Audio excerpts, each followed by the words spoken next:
Thank you, Eva, for that introduction. I'm not going to try and outdo Ayo. That would be an exercise in futility. A warm welcome to family, friends, colleagues, guests, and most importantly, the class of 2025.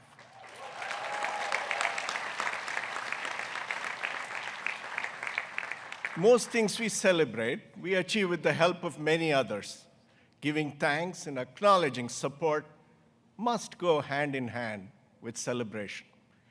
Therefore, before I speak to the class of 2025, let me take a moment to ask the class of 2025, to recognize those who have made this day possible for them.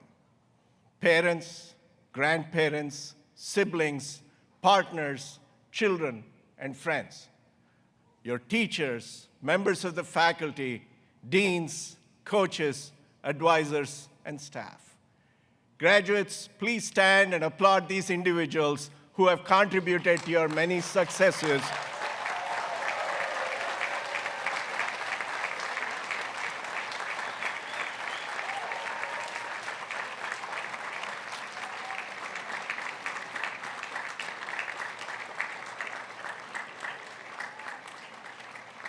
I would also like to thank the students who have enriched this day with important messages who will enrich this day with important messages of their faiths, traditions, and philosophical perspectives.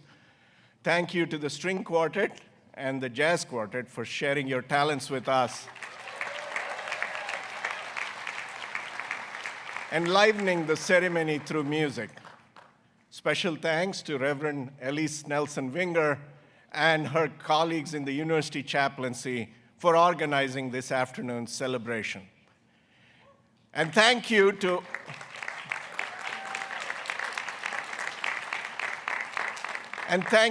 the staff from across our operations and commencement planning teams for making it possible to bring the Tufts tradition outside to the academic quad for the first time, which the heavens rewarded, unfortunately, with rain.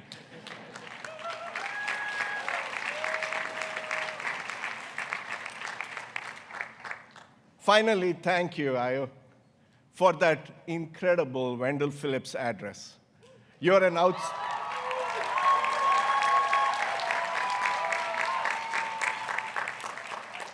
outstanding representative of the class of 2025, and we are all very proud of you. Stanford is lucky to have you, and I've let them know that.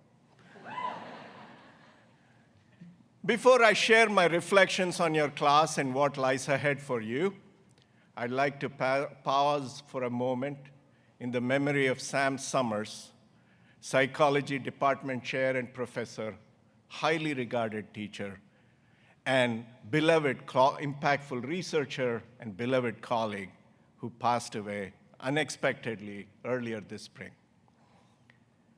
Sam made everyone around him better and feel better. Last year, a mass email circulated as an April Fool's joke, one in poor taste, I might add. It announced my sudden demise.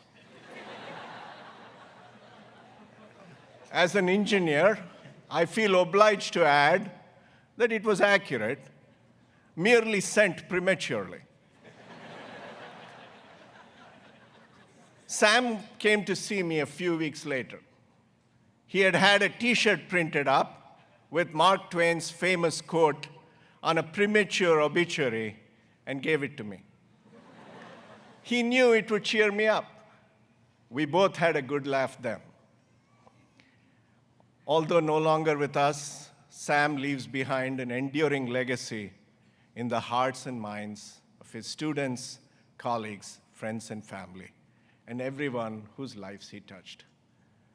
I, for one, will not only treasure that T-shirt, but also the funny, kind, and thoughtful person he was. Let's pause in a moment of silence in memory of Sam.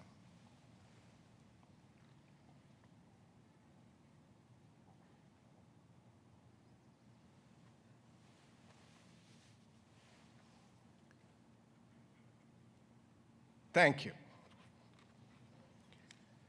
As you can imagine, I'm asked from time to time to define the mission of Tufts University. Without hesitation, I reply, to educate responsible leaders and to do more than our fair share towards addressing the world's most pressing problems. To date, no one has quibbled with that definition. It's a comforting one after all, like mom and apple pie. But the skeptic in you is probably asking, what does it take to be a responsible leader? And has Tufts done enough to prepare us for this aspiration? Such skepticism is good for you. I take these questions very seriously. To me, a leader is one whose actions will affect many others, and not necessarily always in a positive way, even when the actions are well-intentioned. I realize that this is a very operationally biased definition of leadership. This bias reflects my academic training.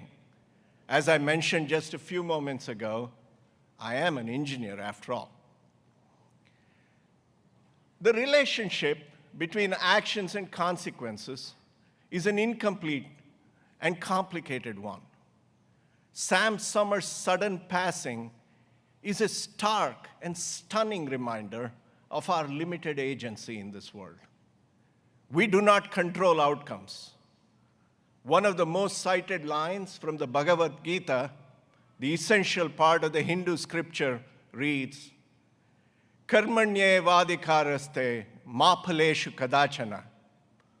It translates to, you have the right to act, but never to the fruits of such action. We have no rights to outcome.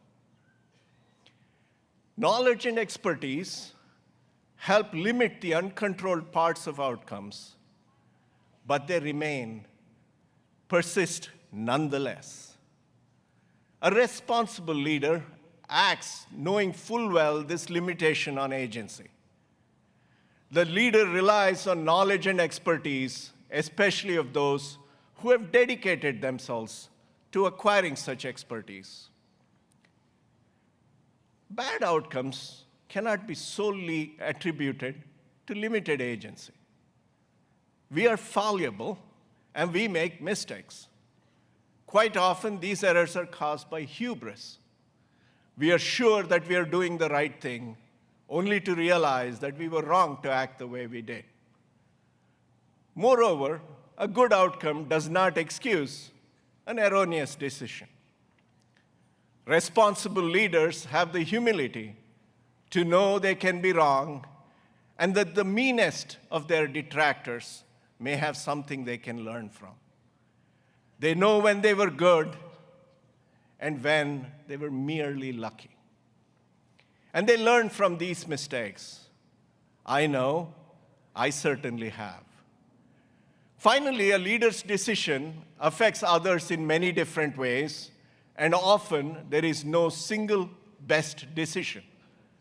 To pick among several less than ideal alternatives, one has to rely on one's values and principles.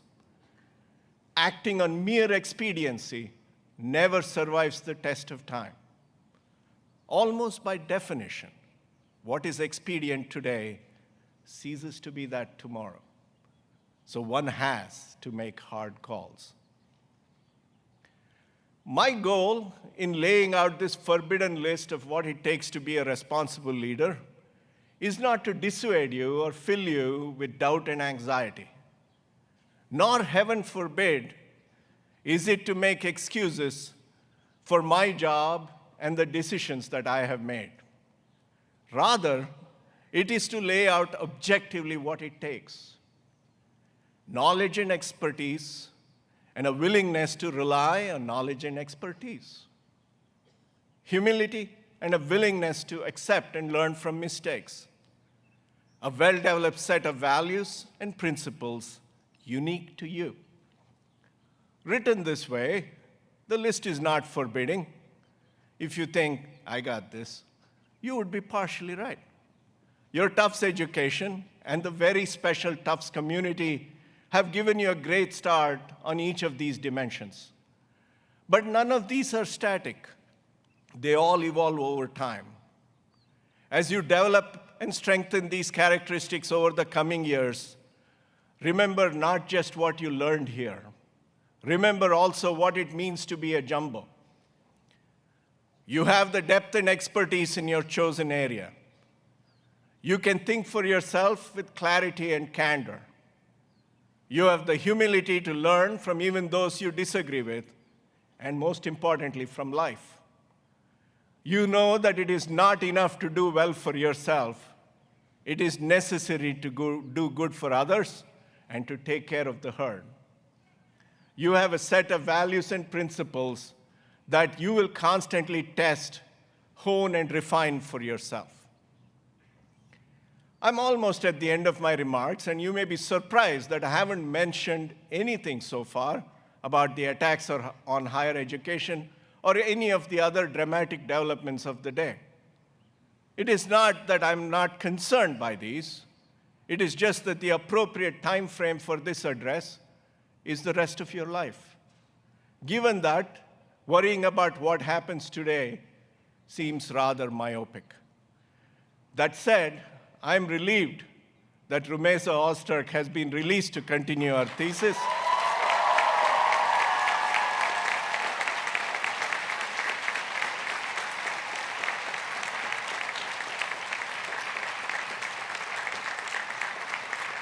I'm glad the university and the Tufts community was able to help her case through sworn declarations and other support.